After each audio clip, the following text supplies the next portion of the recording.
বাইরে গেছিলাম কেন আমাদের জুতো রাখার অসুবিধা হচ্ছে, আমরা জুতো রাখার র্যাক কিনে নিয়ে এসেছি। চলুন দেখাচ্ছি।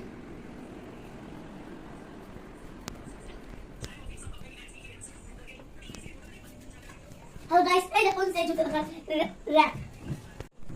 ভিতরটা দেখুন।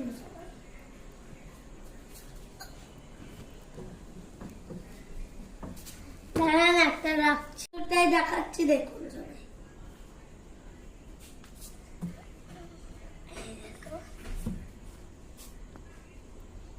রাখবেন আর দরজাটা দিয়ে দেবেন, তাহলে ধুলো উঠবে না, কিচ্ছু হবে না, ক্ষতি হবে না। এইগুলো যদি নিতে যান ফ্লিপকার্টে পেয়ে যান, আশেপাশে দোকানে নিয়ে নিতে পারবেন। হ্যালো গাইস, এই পর্যন্ত ব্লগটা করছি। যে আপনার এই জিনিসটা ভালো লাগে তাহলে লাইক সাবস্ক্রাইব করবেন, আর যদি এই জিনিসটা ভালো লাগে তাহলে কমেন্ট বক্সে লিখে দেবেন।